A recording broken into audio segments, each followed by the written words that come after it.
Marcus Williams cradles his 8-year-old daughter Sophia in his arms as he rushes through the automatic doors of St. Mary's Hospital emergency room at 11 p.m. Her small body trembles with fever, and she's been vomiting since the afternoon. Dark circles ring her eyes as she whimpers softly against his chest, her tiny fingers clutching his worn hoodie.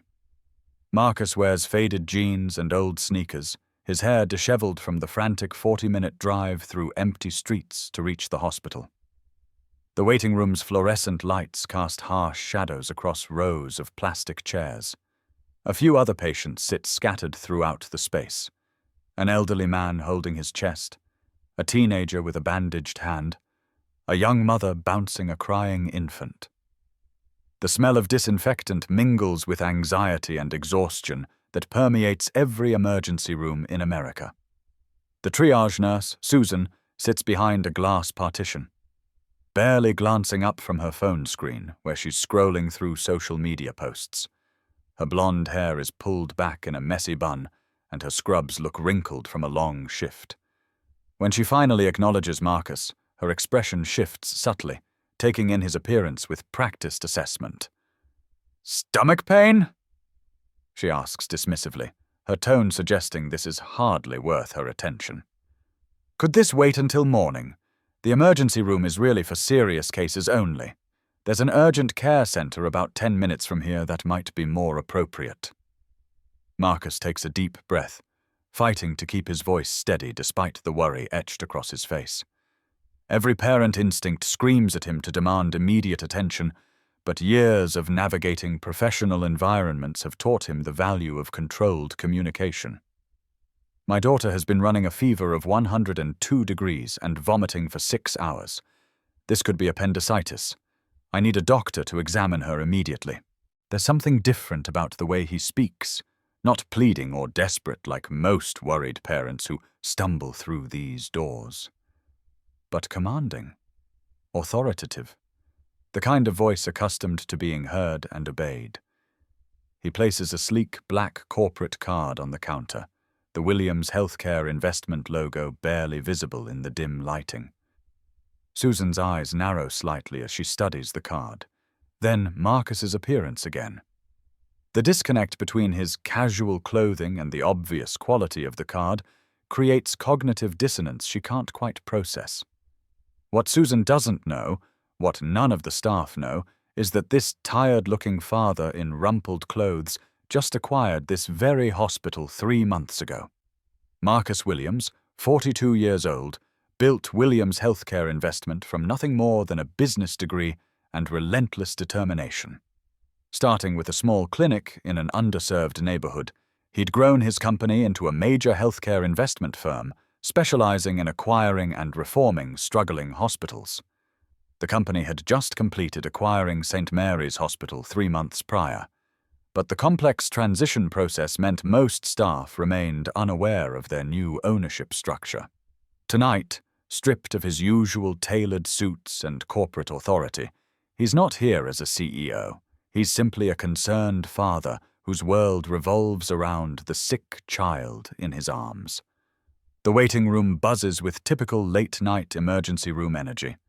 A security camera mounted in the corner records everything, its red light blinking steadily. Marcus notices it immediately. Years of hospital management have made him acutely aware of such details.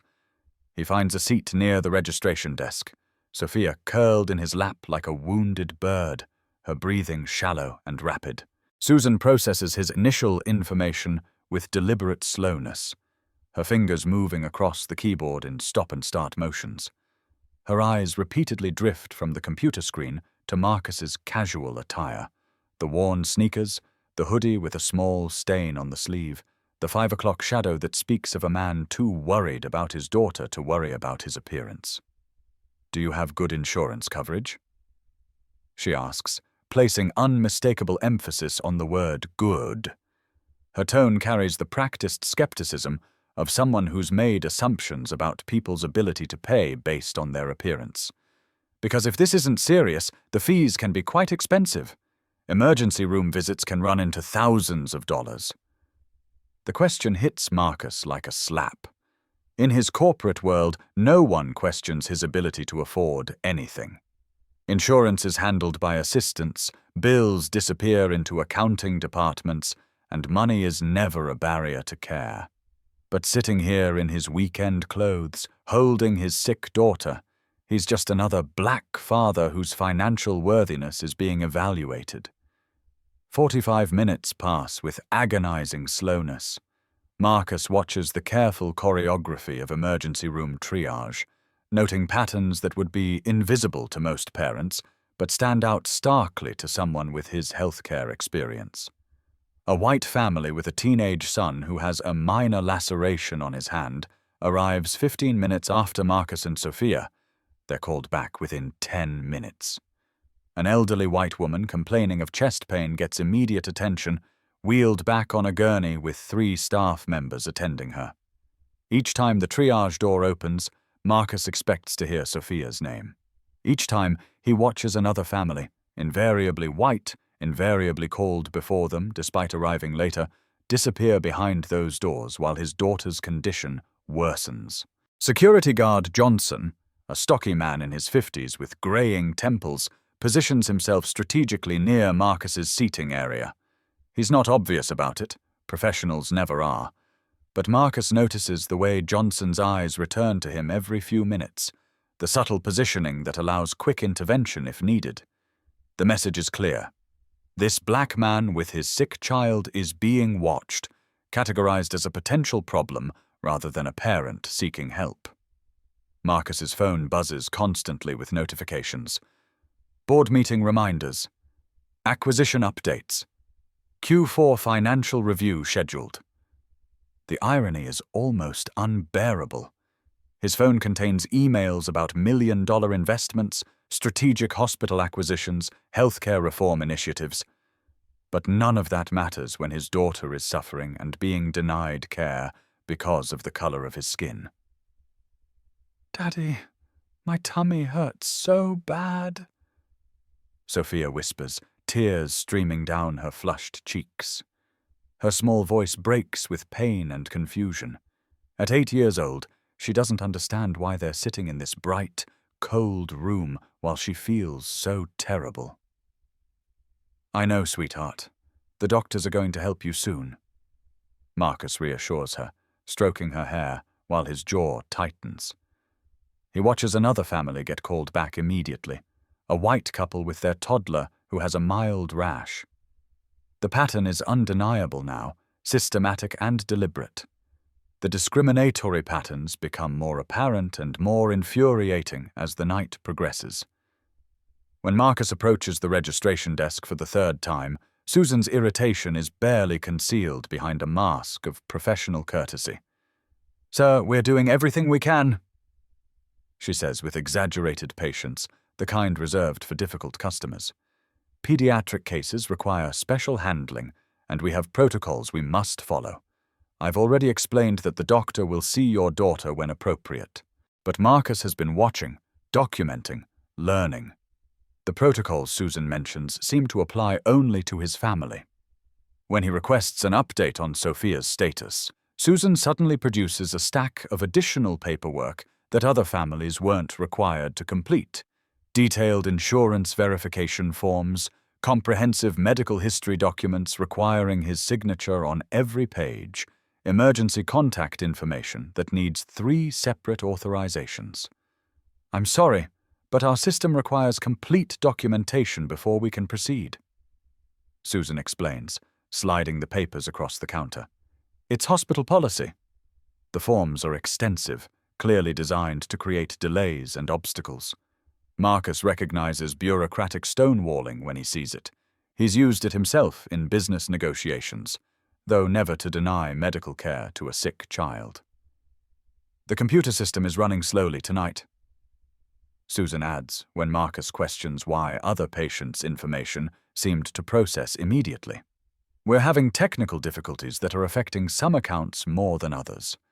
The excuse feels hollow, rehearsed, the kind of lie that sounds plausible to people who don't understand how hospital systems actually work. But Marcus does understand. He's implemented these same computer systems in dozens of hospitals. He knows they don't selectively run slowly for certain patients while working perfectly for others. Dr. Hendricks, the attending physician for the night shift, finally emerges from the treatment area at 1:30 a.m., 2.5 hours after Marcus and Sophia's arrival. He's a tall man in his 50s with graying hair and the confident bearing of someone accustomed to absolute authority in his domain. His white coat is pristine, his stethoscope draped around his neck like a symbol of power. He barely glances at Sophia before making his preliminary assessment, his attention focused more on the chart in his hands than the suffering child in front of him. "Let me see here. Stomach pain," Dr. Hendricks says, reading from the intake notes Susan provided. His tone suggests this is barely worth his time. Could be gas, could be something she ate. Kids these days eat too much junk food, processed snacks, fast food, candy. These situations usually resolve themselves with time and proper diet management. Marcus's medical knowledge, gained through years of healthcare investment experience and countless consultations with medical professionals, immediately recognizes the dismissive diagnosis for what it is, a brush-off based on assumptions rather than examination. He's seen this pattern in hospitals across the country, the casual dismissal of black patients' pain and concerns. "Doctor, my daughter has a fever of 102 degrees, persistent vomiting for 6 hours, and localized pain in her lower right abdomen," Marcus states clearly, his voice carrying the precision of someone who knows exactly what these symptoms indicate. "I'd like blood work and an ultrasound to rule out appendicitis." Dr. Hendricks looks up sharply from his chart, irritation flashing across his features like lightning. The suggestion that a parent, particularly this parent, might have medical knowledge worthy of consideration clearly rankles him. "Are you a doctor, sir?" he asks, his tone dripping with condescension. "I think I'm qualified to determine what tests are necessary. I've been practicing emergency medicine for 15 years. The dismissal is complete and devastating. 15 years of experience apparently matter more than obvious symptoms, more than a parent's legitimate concerns, more than the clear signs of a potentially serious condition that any first-year medical student should recognize. Sophia's condition worsens even as they speak. She vomits again, this time bringing up bile-stained fluid that confirms Marcus's worst fears. When he gently presses her abdomen to demonstrate the pain location to Dr. Hendricks, she cries out in genuine agony, her small body rigid with distress. The symptoms align perfectly with acute appendicitis, textbook presentation that should trigger immediate diagnostic protocols. Yet Dr. Hendricks suggests observation at home, rather than immediate diagnostic testing. Give her clear fluids, monitor her temperature, and bring her back if symptoms worsen, he instructs, already turning away as if the case is closed. Marcus maintains his composure through sheer force of will, but his voice carries an edge of authority that doesn't match his casual appearance. "Doctor, my daughter needs immediate medical attention. These symptoms warrant emergency intervention, not dismissal." The exchange draws attention from other staff members, their glances and whispered comments creating a chorus of judgment. "Another demanding parent," one nurse mutters to her colleague, just loud enough for Marcus to hear. "They always think they know better than the doctors. Google University graduates." Johnson, the security guard, responds to some invisible signal, speaking quietly into his radio. "Control, this is Johnson, requesting backup for potential disturbance in triage area. Subject appears agitated and non-compliant with medical staff instructions." The irony burns like acid. Marcus hasn't raised his voice, hasn't made threats, hasn't done anything except advocate for his sick daughter. But his presence as a black man questioning white medical authority automatically categorizes him as a threat requiring security intervention. The systematic humiliation reaches its crescendo 2 hours into their emergency room nightmare. Dr. Hendricks returns from treating other patients, patients who arrived after Sophia but received immediate attention, to deliver his final assessment with the kind of professional condescension that cuts deeper than open hostility. "Look, sir, I understand you're concerned about your daughter," Dr. Hendricks begins, his tone suggesting he's being remarkably patient with an unreasonable parent. "But stomach pain in children is usually minor. We can't run expensive tests for every worried parent who thinks they know better than medical professionals. These tests cost thousands of dollars, and insurance companies are very strict about medical necessity." The implication hangs in the air like poison gas, that Marcus is trying to scam the system, demanding unnecessary expensive tests for a child who probably just ate too much candy. The assumption about his insurance, his ability to pay, his motivations, are all wrapped in the kind of polite, professional language that makes racism socially acceptable in medical settings. The systematic barriers become increasingly obvious and increasingly cruel. Insurance verification continues to encounter mysterious system errors that somehow don't affect the white families being processed smoothly at the next window. The laboratory appears to be backed up with emergency cases for Sophia's blood work, while Marcus watches other children receive immediate testing for far less serious conditions. Most telling of all, the ultrasound machine, the one piece of equipment that could definitively diagnose or rule out appendicitis, has conveniently scheduled maintenance first thing tomorrow morning. The technician has already gone home for the night, Susan explains, with practiced regret. Emergency ultrasounds are really only for life-threatening situations. Marcus feels Sophia's forehead with the back of his hand. Her fever has spiked to 104 degrees, hot enough to cause brain damage if left untreated. Her small body shakes with chills one moment and burns with fever the next. When he accidentally brushes against her abdomen while adjusting her position, she screams in agony, a sound that cuts through the emergency room noise like a knife. Every medical instinct Marcus has developed through years in healthcare investment, every consultation with pediatric specialists, every hospital case study he's reviewed, screams that this is a surgical emergency requiring immediate intervention. "My daughter could have appendicitis," Marcus states with the firmness of absolute certainty. "Her symptoms meet every diagnostic criterion. Delaying treatment could result in rupture, peritonitis, sepsis. This is medical negligence." Dr. Hendricks's mask of professionalism finally slips completely. His voice rises slightly, loud enough for other patients to hear, public enough to maximize the humiliation.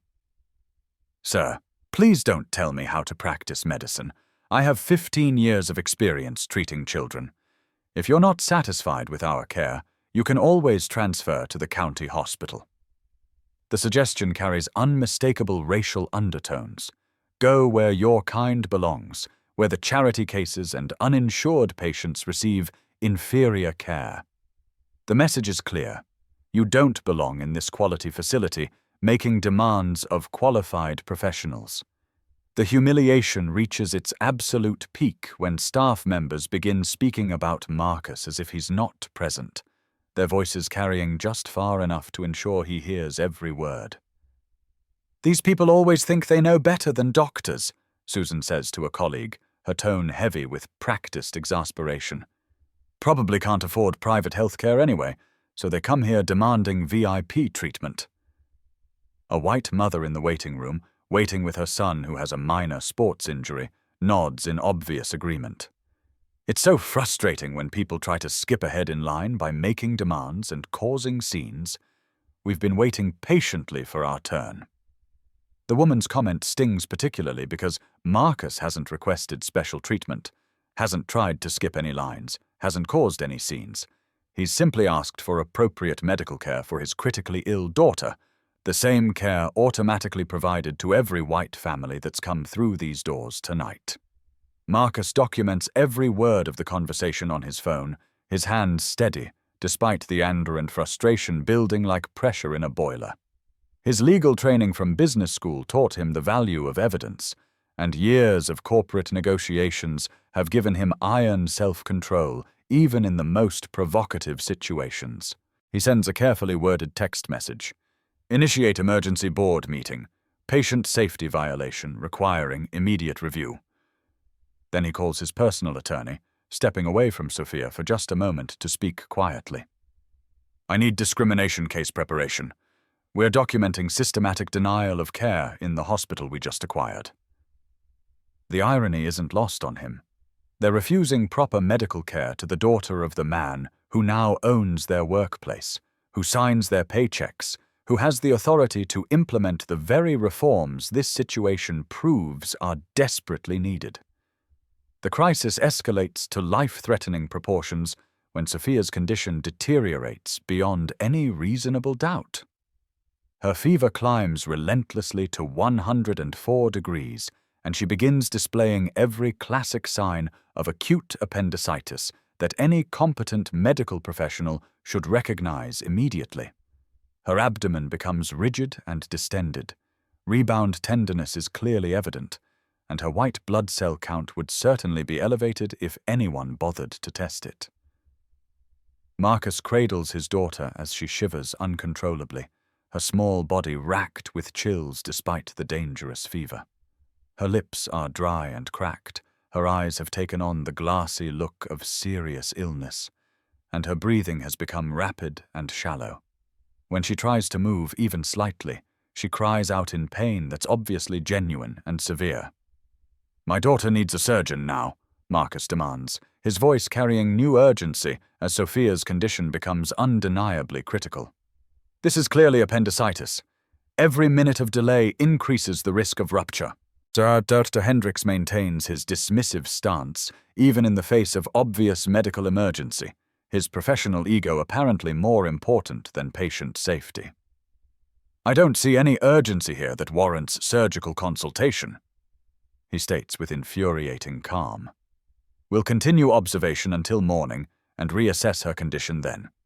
Sometimes parents overreact to normal childhood illnesses, especially when they've been reading medical websites. The dismissal is beyond medical negligence. It's approaching criminal indifference to human suffering.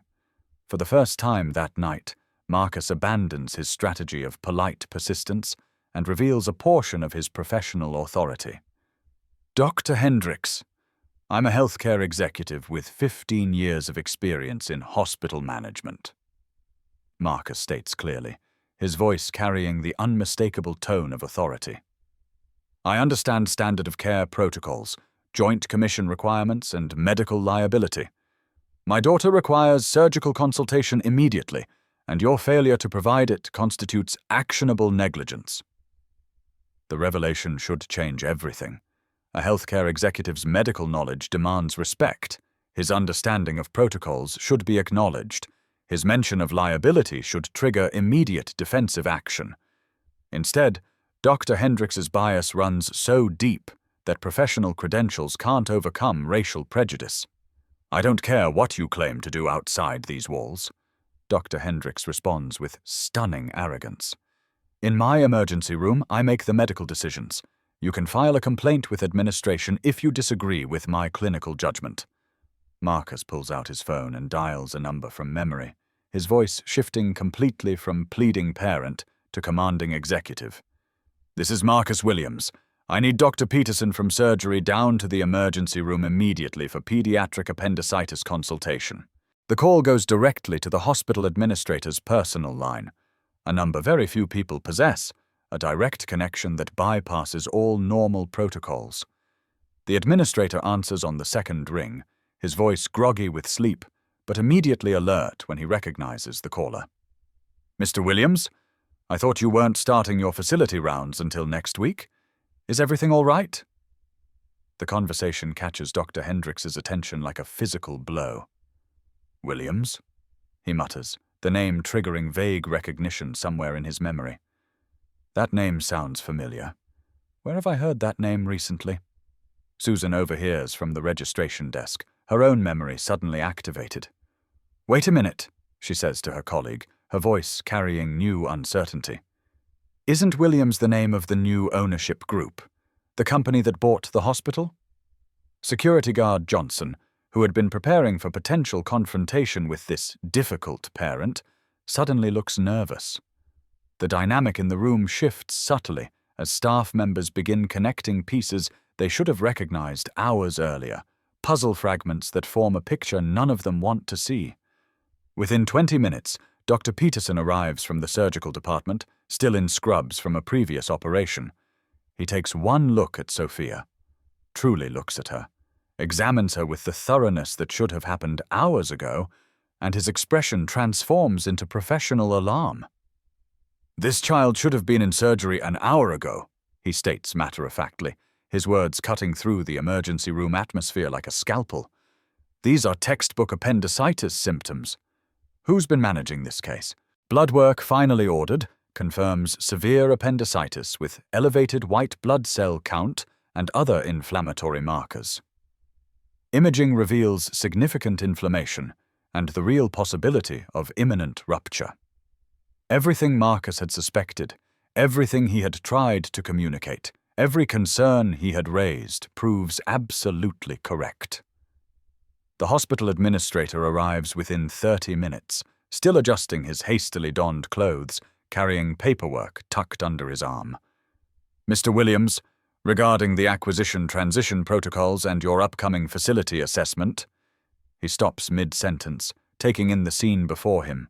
The sick child, the worried father, the suddenly pale-faced Dr. Hendricks, and the obvious medical crisis that should never have reached this point. The hospital administrator's voice carries through the emergency room with the authority of absolute certainty, reaching every staff member within earshot.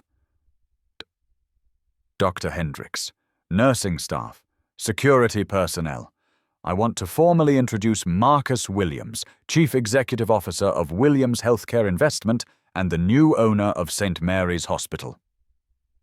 The revelation hits the assembled medical staff like a physical blow, the impact visible on every face as the full implications crash over them in waves.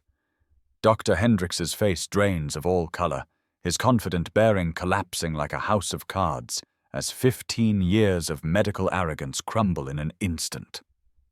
"Owner," Dr. Hendricks stammers, his voice barely above a whisper. "Since when? I thought the acquisition was still in negotiations." His words trail off as he realizes how completely, how catastrophically he has misjudged the situation. Susan drops her clipboard, the sound echoing through the suddenly silent emergency room like a gunshot.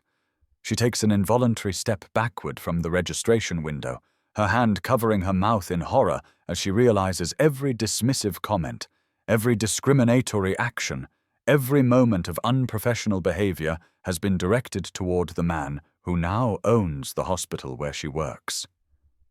"Oh my God," she whispers, her voice barely audible, but carrying clearly in the stunned silence. "Oh my God, what have we done?"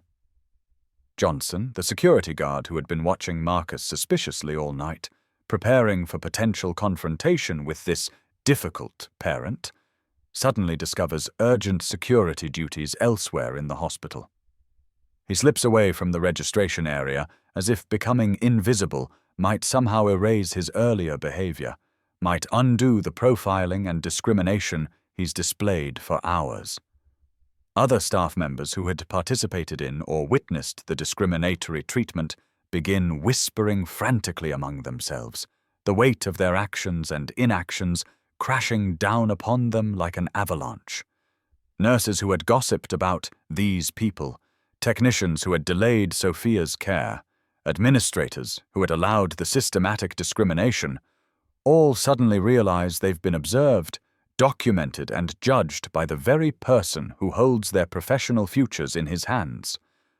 Marcus maintains his focus precisely where it belongs, on his daughter's immediate medical needs rather than the professional destruction unfolding around him. "My daughter is being prepared for emergency surgery," he states, with the calm authority of a leader who has witnessed a fundamental failure in the system he now owns and must reform. Dr. Peterson and the surgical team are handling her case with the urgency it should have received hours ago. His voice carries no vindictive triumph, no immediate threats of retribution or revenge. Instead, it holds the controlled authority of an executive who has just witnessed systematic failure at every level of his organization and must now implement immediate corrective action. I want all security camera footage from tonight preserved and copied. Marcus continues, his tone businesslike and methodical. I'm calling an emergency meeting with Human Resources, Legal Counsel, and Risk Management for 8 a.m. tomorrow morning. Our patient advocate will be summoned to file formal complaints, and I want a complete audit of tonight's protocols initiated immediately. Dr. Hendricks attempts desperate damage control, his voice shaking with the realization of how completely his career has just imploded. Sir, I had no idea you were the new owner. If I had known who you were, if someone had told me. His words stumble over each other as he tries to find some explanation that might minimize the catastrophe. Marcus cuts him off with a look that could freeze water in July. Exactly, Doctor. You had no idea who I was, so you treated my family as second-class citizens. That tells me everything I need to know about how you provide care to patients when you think nobody important is watching. The systematic review begins immediately, not as revenge, but as necessary reform. Marcus orders a comprehensive audit of emergency room protocols, requests detailed analysis of patient wait times, broken down by racial demographics, and demands examination of all staff training records related to cultural sensitivity and bias prevention. Previous complaints about discriminatory treatment, complaints that were likely dismissed or minimized, will now be investigated with the full authority and resources of ownership backing the inquiry. The following morning brings not only Sophia's successful surgery, but also a systematic reckoning for those who failed her so completely. The pediatric surgeon's post-operative report makes for sobering reading. The appendix had been within hours of rupture, a potentially life-threatening situation that could have been prevented entirely with timely diagnosis and intervention. Your daughter was very lucky, Dr. Peterson tells Marcus as they review the surgical findings. Another few hours of delay, and we would have been dealing with peritonitis, sepsis, possible organ failure. The discriminatory treatment she received could easily have cost her life. Marcus convenes a formal meeting in the hospital's main conference room at 8 a.m. sharp. The polished oak table reflects the morning sunlight streaming through tall windows as HR representatives, legal counsel, risk management officials, and the documented evidence of the previous night's systematic discrimination are methodically reviewed. Dr. Hendricks. Marcus begins, his voice carrying the weight of 15 years of healthcare leadership experience. You possess extensive medical training and considerable experience, but you failed to meet the most basic standards of patient care. Your personal bias endangered my daughter's life and violated every principle of medical ethics we hold sacred. The consequences unfold with careful deliberation rather than emotional revenge. Dr. Hendricks receives immediate suspension, pending a full investigation by both hospital administration and the state medical board. His 15 years of experience cannot excuse the dangerous negligence that nearly cost a child her life through systematic bias and professional arrogance. Your medical license will be reviewed by the state board. Marcus continues. Your actions last night constitute gross negligence, discrimination, and violation of emergency medical treatment laws. No hospital in this network will employ you pending the outcome of these investigations. Susan faces mandatory unconscious bias training, sensitivity education, and receives a formal reprimand that will remain permanently in her personnel file. Her dismissive attitude, discriminatory comments, and systematic delays in processing care are documented as serious violations of hospital policy and patient care standards. You will undergo 100 hours of cultural sensitivity training, Marcus informs her. You will work with our patient advocates to understand how your behavior affects families in crisis. Your performance will be monitored closely, and any future incidents will result in immediate termination. Johnson undergoes comprehensive retraining on patient interaction protocols, cultural sensitivity, and the proper role of security in medical settings.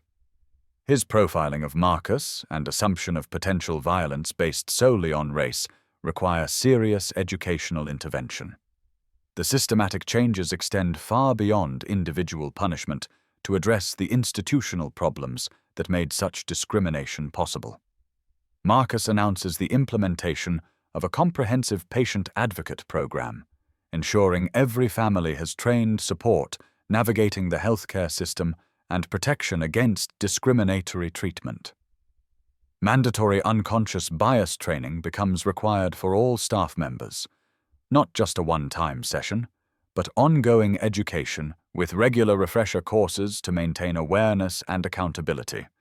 The training will be conducted by external experts and will include real-world scenarios, documented case studies, and measurable competency requirements. An anonymous reporting system for discrimination allows patients, families, and staff to report concerning behavior without fear of retaliation or professional consequences. The system will be managed by external ombudsmen to ensure independence and credibility. Regular audits of patient care equity will track demographic patterns in wait times, treatment decisions, diagnostic testing, and overall care quality. The data will be published quarterly and reviewed by an independent community oversight board. The media coverage, carefully managed by the hospital's communications team, focuses on the institution's commitment to reform rather than sensationalizing the discrimination scandal. Local news outlets praise the transparency and immediate action taken to address systemic problems, while community leaders express cautious optimism about meaningful change in healthcare equity. Other families begin coming forward to share their own experiences of discriminatory treatment, validating that Sophia's case wasn't an isolated incident, but part of a broader pattern of institutional bias that demands systematic correction. Dr. Hendricks faces a medical board review that will likely impact his ability to practice medicine anywhere. His 15-year career hangs in the balance because he allowed personal prejudice to override professional judgment in a life-threatening medical situation. 3 weeks after that terrible night, Marcus addresses a packed community meeting at the hospital, his voice carrying the measured authority of a leader who has experienced the healthcare system's failures firsthand and emerged with both personal pain and institutional wisdom. That night, I didn't come to this hospital as a CEO or healthcare executive. Marcus begins, looking out at an audience that includes community leaders, patient advocates, medical professionals, and families who have experienced similar discrimination. I came as a worried father whose daughter was suffering. But what my family experienced in those hours reveals what thousands of families of color face in healthcare settings every single day. His reflection carries the weight of personal trauma transformed into systematic awareness and institutional change. Healthcare discrimination isn't always the obvious, dramatic racism we see in movies. It's subtle barriers that delay care, extended wait times that seem reasonable until you notice the pattern, questioned medical judgment when patients or families dare to advocate for themselves. Marcus pauses, his voice carrying both pain and determination. These microaggressions, these small acts of bias, become deadly when they delay critical medical intervention. My daughter's appendix was hours from rupture because trained medical professionals allowed their prejudices to override their clinical judgment. The broader implications extend far beyond one night's traumatic events. Having authority and resources means nothing if you don't use them to protect the most vulnerable members of our community. My daughter ultimately received proper care because I could demand it, because I had the knowledge and connections to force the system to respond. But every child deserves that same level of attention, respect, and quality care, regardless of their family's perceived social status, economic background, or skin color. Marcus announces concrete commitments that will outlast the immediate crisis and create lasting institutional change. A $2 million investment in comprehensive staff diversity training addresses unconscious bias throughout the healthcare system, but goes beyond simple awareness to include accountability measures and ongoing assessment. Partnership agreements with community health advocates ensure ongoing oversight and accountability from outside the hospital system. These partnerships include community representation on the hospital board, regular public reporting of care equity metrics, and formal grievance procedures for discrimination complaints. A scholarship program for medical students from underrepresented communities helps diversify the healthcare workforce at its source. We cannot eliminate bias in medicine until we have medical professionals who reflect the communities they serve, Marcus explains. Quarterly equity assessments will track progress in measurable ways and identify areas needing additional attention. The data will be made public, creating transparency and accountability that extends beyond good intentions to documented results. We'll monitor our own hospital and the others in our network, Marcus promises the assembled community. This experience reminded me that healthcare equity isn't just good policy or social justice rhetoric. It's deeply personal. Every family walking through our doors deserves dignity, respect, and quality care, regardless of how they look, where they come from, or how much money they have. The personal impact resonates through his words as he shares his daughter's perspective. Sophia asked me why the people at the hospital were mean to us. I told her that sometimes people are afraid of what they don't understand, but that she can help them learn to be better. That's what we're trying to do here, help people learn to be better. His message emphasizes hope and systemic change over individual blame or punishment.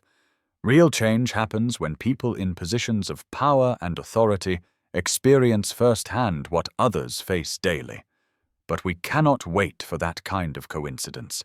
We must actively listen to our communities, believe their experiences, and act on their concerns before crisis forces our hand. Marcus concludes his community address with practical empowerment strategies for every person who might face similar discrimination in healthcare settings. You don't need a CEO title or corporate authority to demand quality healthcare, he states firmly. But you do need to know your rights, document unfair treatment when you encounter it, and report discrimination to appropriate authorities who have the power to investigate and correct it. The actionable steps provide concrete guidance for ordinary people facing extraordinary bias in medical settings. Know your rights as a patient in medical facilities. You have the right to respectful treatment, appropriate care, and freedom from discrimination. Don't let anyone make you feel like you're asking for too much when you're simply asking for equality. Marcus provides specific strategies. Request patient advocates when you feel dismissed, minimized, or mistreated. These professionals exist specifically to protect patient rights and ensure appropriate care. Seek second opinions if your concerns are consistently ignored. You know your body and your family better than anyone else. He emphasizes the importance of documentation. When safe to do so, document discriminatory behavior. Record conversations, take notes about delays and differential treatment, photograph evidence when appropriate. This documentation can be crucial for filing complaints and creating accountability. The call extends beyond individual action to collective responsibility. Support healthcare organizations that demonstrate genuine commitment to diverse leadership and equitable care. Vote for political leaders who prioritize healthcare equity in their platforms and funding decisions. Share your stories to help others recognize and address discrimination when they encounter it. Marcus addresses the systemic nature of the problem directly.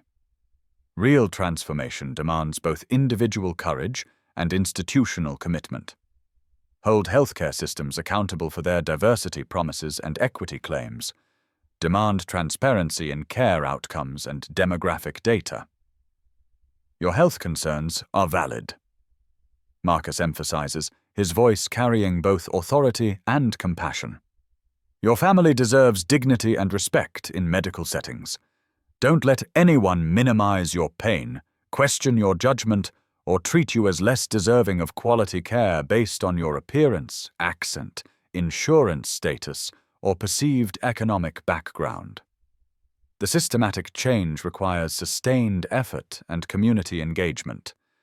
This isn't a problem that gets solved overnight or with a single policy change. It requires ongoing vigilance, continued education, and sustained commitment to equity over convenience. Marcus's final message carries both warning and inspiration for the audience and the broader community watching the hospital's transformation. Sometimes the person who has the power to fix a broken system is experiencing its failures firsthand. That's when real, lasting change begins. When those with authority to transform institutions understand personally why transformation isn't just necessary, but urgent. The story concludes with a glimpse toward continued advocacy and systematic reform beyond this single hospital. Healthcare should heal communities, not perpetuate the divisions and inequalities that make people sick in the first place. Every patient deserves dignity, quality care, and respect, regardless of how they look, dress, speak, or pray. That's not just good medicine. It's basic human decency and the foundation of a just society. His closing words hint at the ongoing nature of this work and the broader movement for healthcare equity. If you think this transformation was dramatic, imagine what happens when other leaders experience their own system's failures and decide that meaningful change cannot wait another day, another quarter, another strategic planning cycle. The promise of continued stories about systematic change offers hope that individual experiences of discrimination and subsequent reform can become catalysts for broader social transformation, one institution, one leader, and one community at a time.